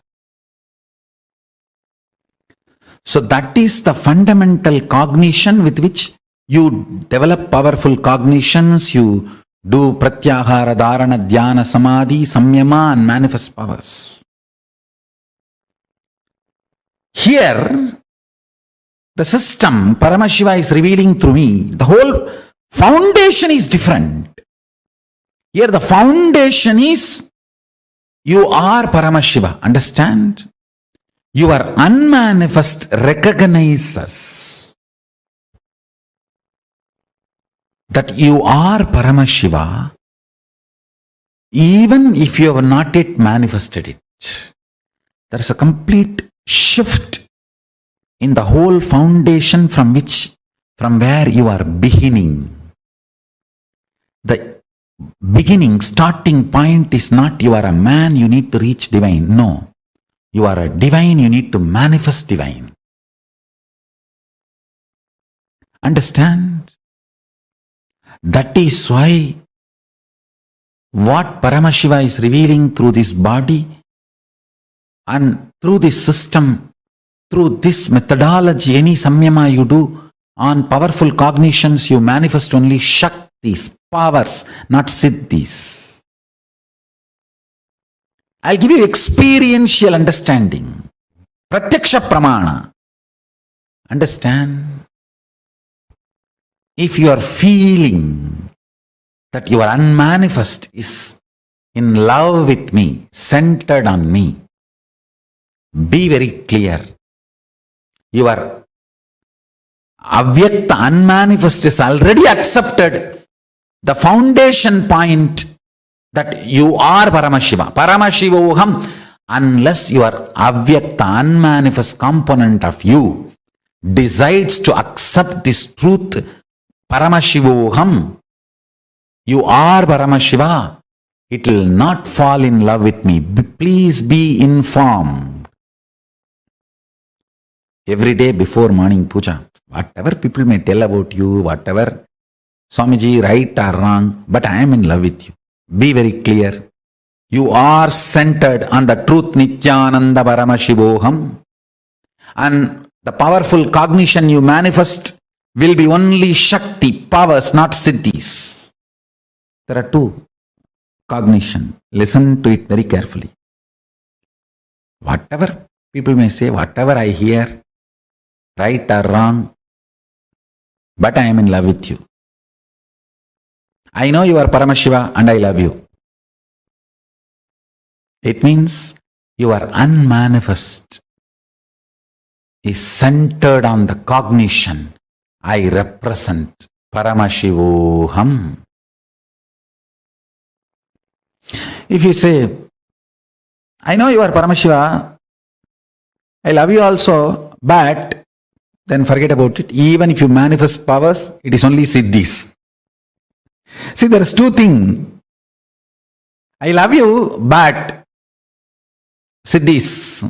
Even if you manifest, it is Siddhis. Miracles, not power. Whatever I hear, right or wrong, good or bad, but I know you are Paramashiva and I love you. If the but comes before the sentence or the but comes after the sentence, decides whether you are manifesting Siddhis or Shaktis. That's it.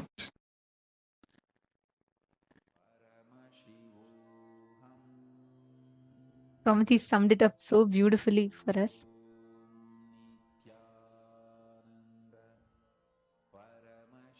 Just understanding this exact sentence.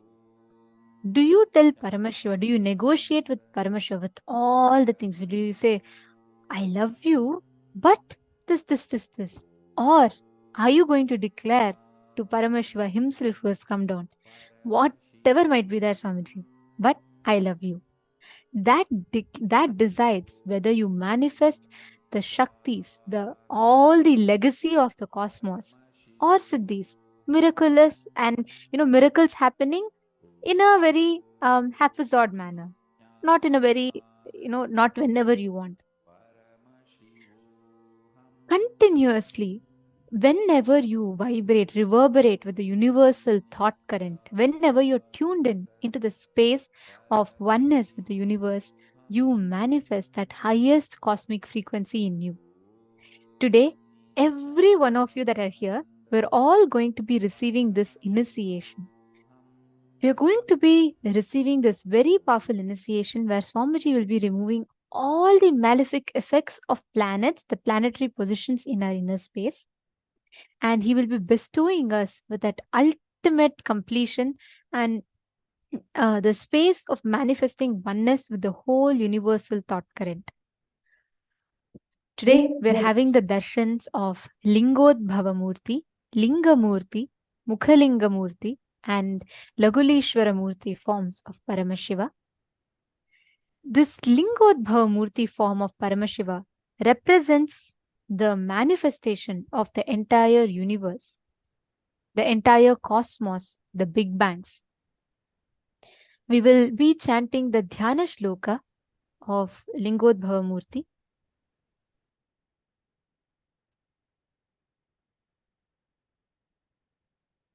Devam garbhagruhasya manakalite linge jatashekharam katya satkaram varam cha dadhatam krishnam mrigam cha bhayam Savyetankam mamahe padamakutam brahmachutabhyam yutam urdhvadhasthitaham sakolamalam lingodbhavam bhavaye.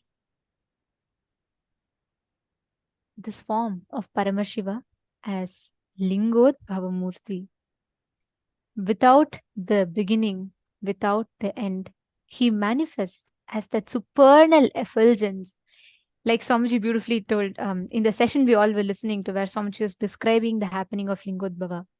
Swamiji said, just the happening of Lingodbhava is where Paramashiva declares conscious supremacy, conscious sovereignty. Whatever happens, being consciously sovereign. owning, reclaiming your conscious sovereignty is what Bhagavan Lingodbhava represents. In his manifestation as Adimudi Kana the Annamalayar, where neither the beginning nor the end is shown, he happens to show the whole world the ultimate manifestation of the cosmos. For thousands of years, Hindu scriptures have been able to comprehend the cosmological phenomena beyond any logical explanations. We've seen how we've been learning about how every single cosmic event has been documented in Hinduism, including Big Bang, black holes, manifesting simultaneously, spontaneously, and synergetically. In Skanda Mahapurana, Paramashiva, in a very detailed way, reveals how the Linga is everything, and therefore the whole universe has originated from it. The Linga is without the beginning and end, and it is the eternal Brahman. And true to this, we have seen now in recent studies how the Big Bang was the one that was the starting point of the whole universe being created. Our scriptures, right? Our ancestors were so intelligent. We have documented every single thing scientifically. Nothing of what you see is put just, it's not just put out there. Whether the manifestation of Linga, the Lingodbhava, the happening of the Big Bangs, or the black holes, manifesting the Panchakrityas, every single thing has very, very scientifically, precisely been documented by our rishis, the Siddha Purushas, who were able to reverberate, who were able to understand the cosmic frequencies. They were able to understand the secrets of the universe. And these have been very clearly recorded. Like, for example, when we say that how the Big Bang manifested the whole universe, that's exactly what is Bhagavan Lingodbhava, Avyakta, the unmanifest, manifesting as Vyakta, as manifest. And today Swamiji so beautifully explained to us so many different powerful cognitions, amazing rare revelations, be it about how the universe was created, or what is Big Bang, black hole, V hole, grey hole, and the whole. Swamiji also revealed to us about the Hindu cosmology. We learned about Vedic astrology, what is Surya Siddhanta, what is Hindu cosmology, and how all of these are functioning, how planets are not our enemies, and how, based on the understanding about the planets, their powers and possibilities, you can plan the best in your life. But the science that Swamiji has revealed is way more fascinating than just what we all learned. What we all learned today is just the tip of an iceberg. Like Swamiji was saying, the universe vibrates, reverberates with a certain thought current, the universal thought current.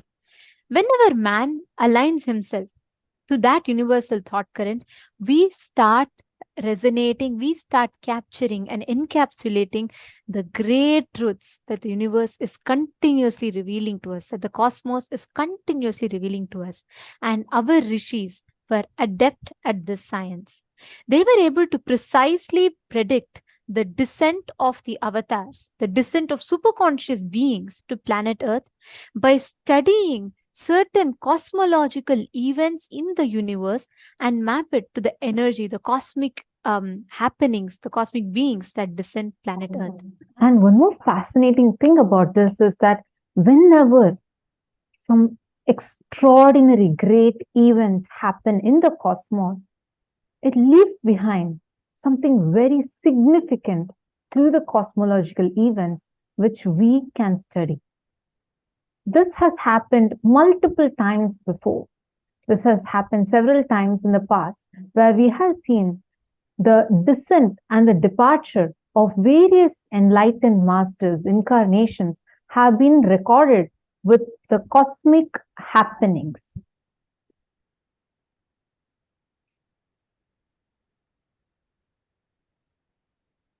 For example, upon the Mahasamadhi of Bhagavan Sri Ramana Maharishi in 1950, thousands were a witness to an illuminous meteor traveling across the sky.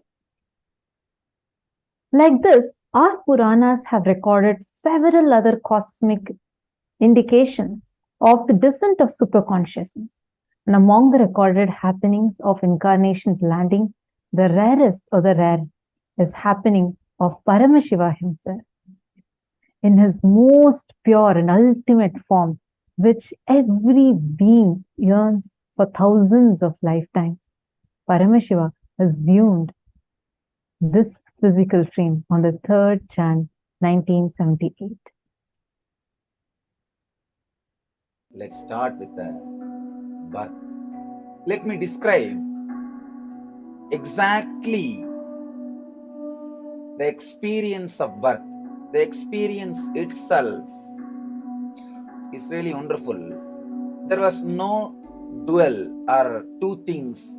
First, it can be said even in the way like a light covered by light.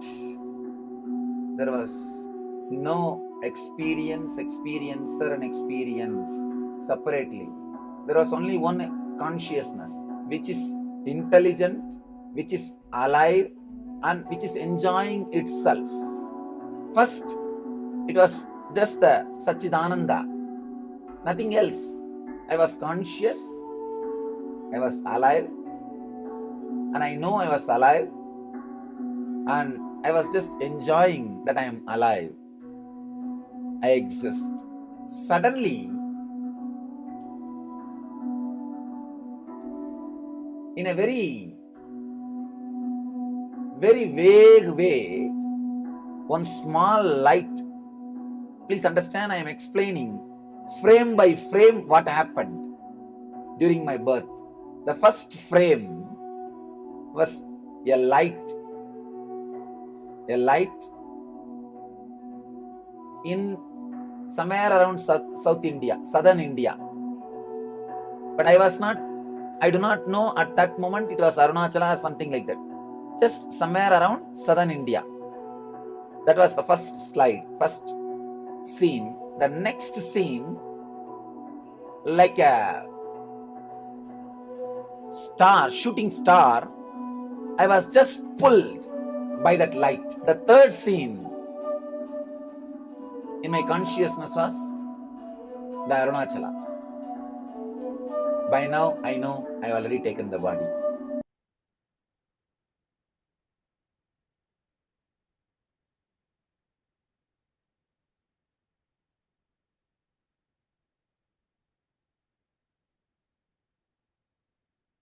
This happening of the avatar, like how Swamiji himself beautifully decoded for us, just describing how it had happened, is clearly recorded by the modern science. The descent of a superconscious being such as Paramashiva himself, when he landed on planet Earth, there was a very powerful cosmic event that happened, which has been clearly recorded by modern day science. When Swamiji descended on planet Earth, in that very night, in the night sky, a supernova appeared in the constellation Aquila at approximately 12:50 a.m. Indian Standard Time. And for all of us to note, like Swamiji was describing, it was exactly in the exact time period of Swamiji's descent on planet Earth. In the universe, about 10 million light years away from Earth, the thermonuclear explosion of the white dwarf star caused a giant, huge supernova to happen. One of the brightest supernovas ever observed, with an absolute peak magnitude of minus 19.5, which means this supernova was visible even to the naked eye on planet Earth. Even people normally living in planet Earth could see this giant supernova, the cosmic happening. This was the exact time that the avatar, Paramashiva himself descended in his physical form as our beloved Swamiji. And this supernova has been given the name SN 1978A by astrophysicists. And this supernova was visible in the night sky from the 3rd of January to the 7th of January. And it took more than 9 months for the SN 1978A to reach only its minimum brightness, which still was extremely bright.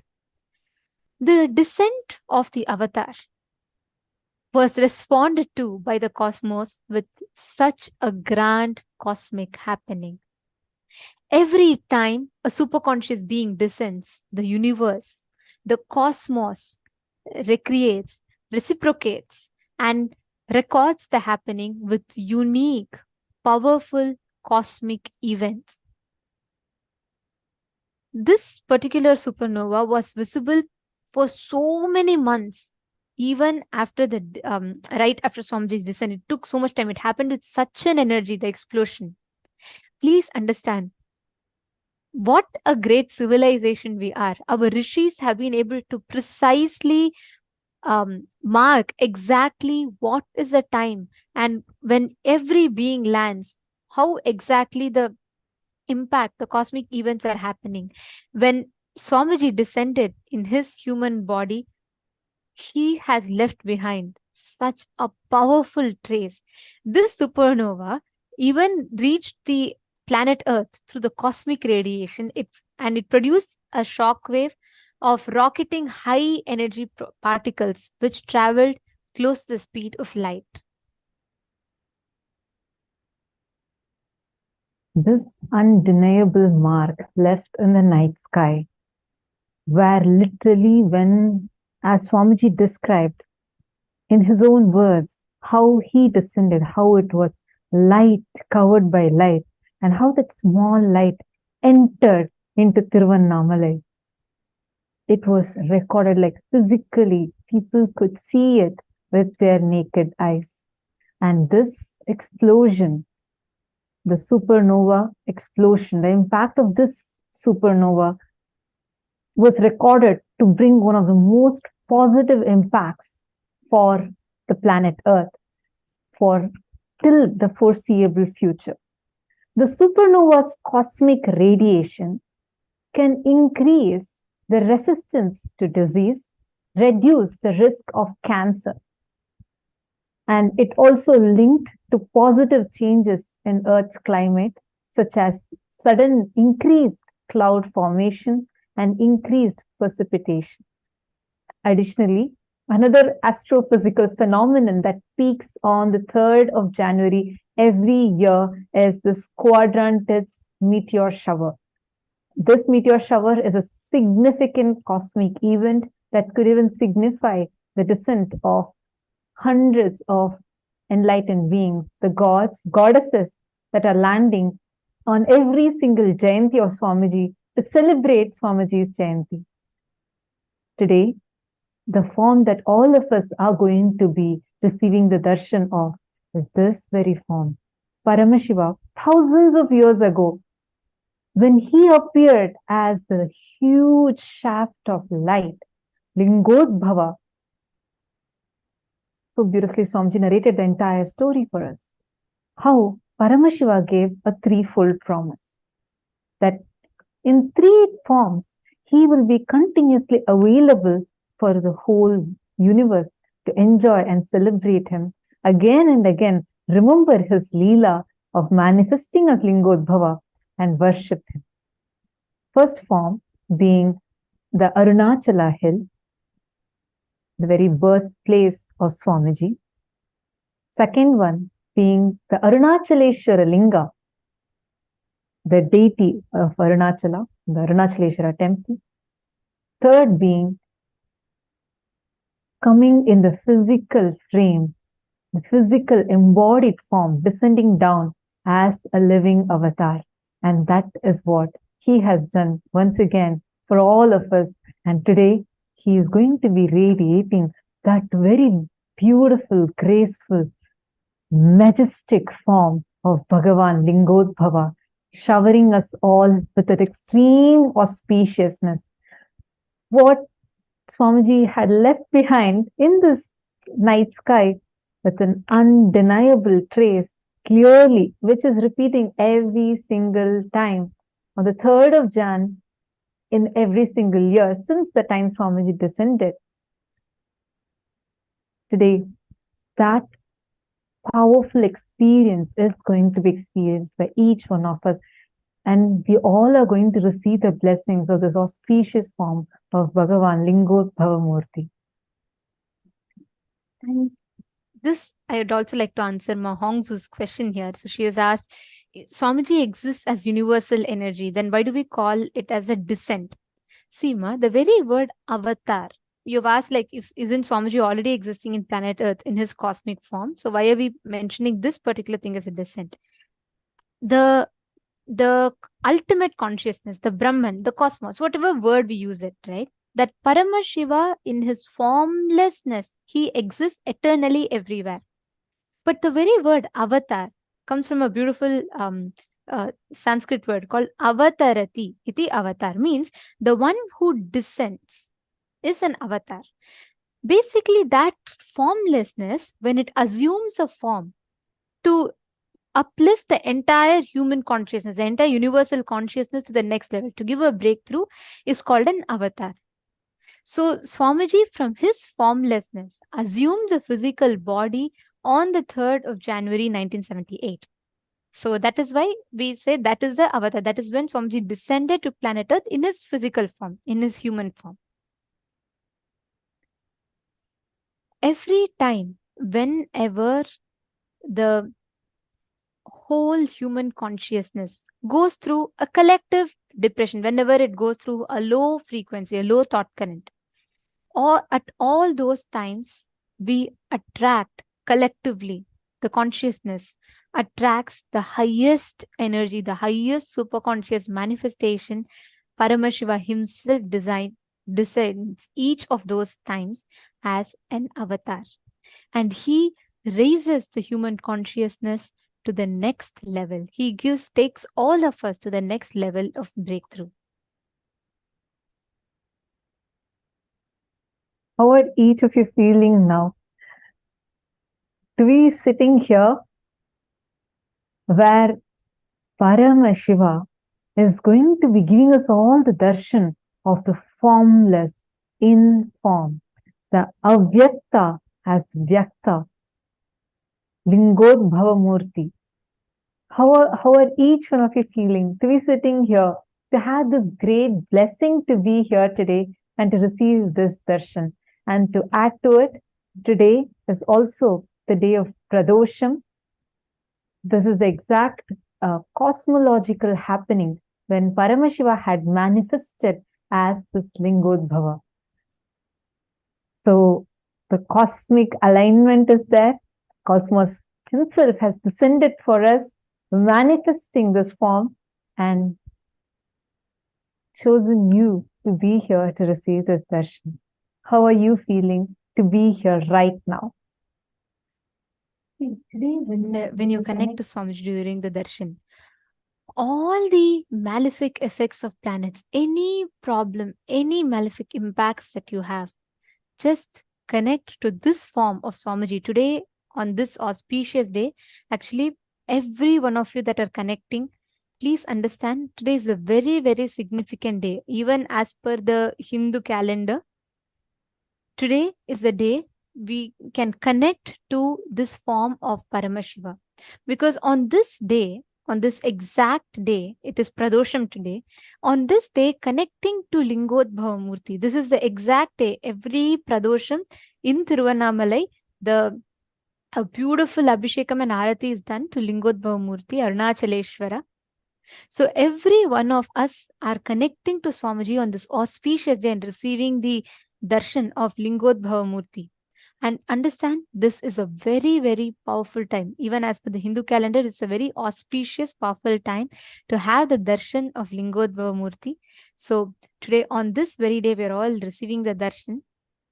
I request all the participants to please come and settle. Please settle down in front of the camera. Let us all prepare ourselves to receive this darshan.